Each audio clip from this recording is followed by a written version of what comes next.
Lesedi Kganya Emakhosini Thokozani Camagu nikhuluma nomme Onika. Umme Onika wenza urana ama classes wesithunywa. It's a story for another video. Nginichazele ukuthi hamba kanjani. Kodwa namhlanje njengomuntu umelaphi onceda abantwana ababuya emaphehlweni, we can hide kubi ngaphandle ke manje. Umuntu ngasho ukuthi uthwasile ucedile kube nama complications athize. Well abanye thola ukuthi yebo ngempela wenzelwe ngobungoma kodwa ke ihambe ishayisane ngengelosi, mhlawumbe nengelosi nayo ifuna ukuphakama, noma kuba nama complications nje amaningi. And also thola ukuthi okay right kwamele still akushiya ukuthi mawubuye ephehlweni so ucedile. Le ndlela akusiyona indlela yabantu abajahile. Kodwa the main topic engifuna ukukhuluma ngayo namhlanje abangoma. Abangoma abathi abogobela bathwasisa isinguni babuye bathwasise nesporofito. What is happening ukuthi uma ungumnguni uthwasise isporofito naye nibahambise ngomthetho weziyoni noma wepostola, lapha ekusahlangani.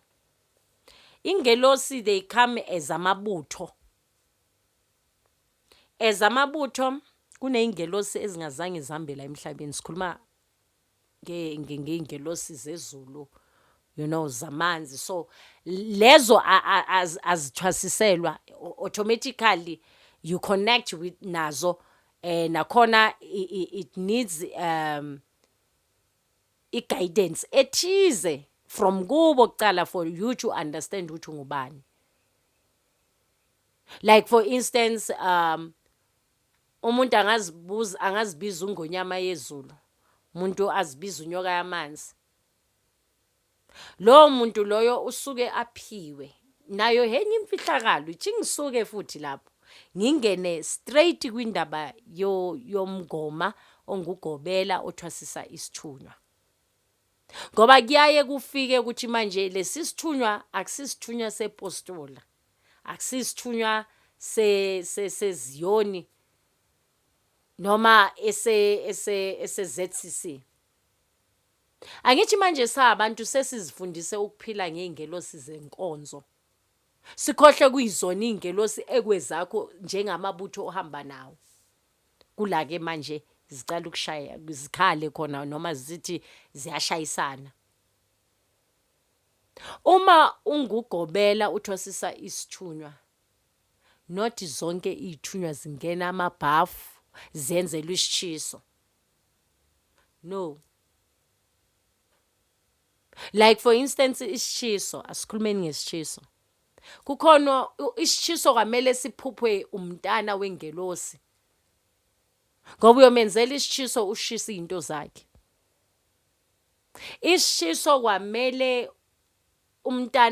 umntana wengelosi akutshela, abuya akutshela ukuthi esitshisweni bekuyenzakalani, uphupheni nani. Fana nendaba zamagobongo. Akukhona ingelosi ezingafuni igobongo. Ngikhuluma from experience. Ngihambile like laqala la ngithwasisa kakhulu lengelosi. Ipostoli I know how it operates, iziyona I know how it operates. Yes, I can. Ngike ngaya ngayo phuza itiye ZCC. So kanjalo ngiyabonga because namhlanje I can spot I difference. Wokuthi lezi zezulu zinokuza zinemfihlo yayo. So lezo azikwazi ukuthwasisa umuntu wala emhlabeni uhamba njengami nawo. Uthole umntana athi uphuphe umNazaretha. Gobela unezakhelo zepostola. Umgcokiselani uNazaretha ngoba neminazaretha iyahlukana. Kukhona okaShembe, khona umNazaretha ukaSeJohane Masowe, khona umNazaretha okhuleka ukuthi everywhere la ukhona kwamele ukhuleka. Awuna specific church. Angazi ukuthi ngiyazwakala na.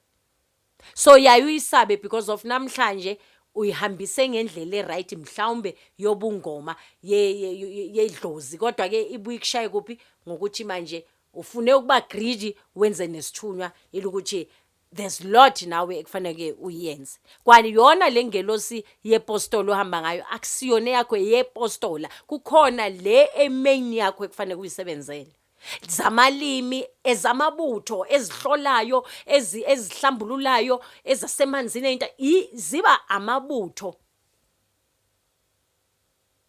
Amen. Thokozani Lesedi Kganya. Please don't forget to like this page and also subscribe. Amen.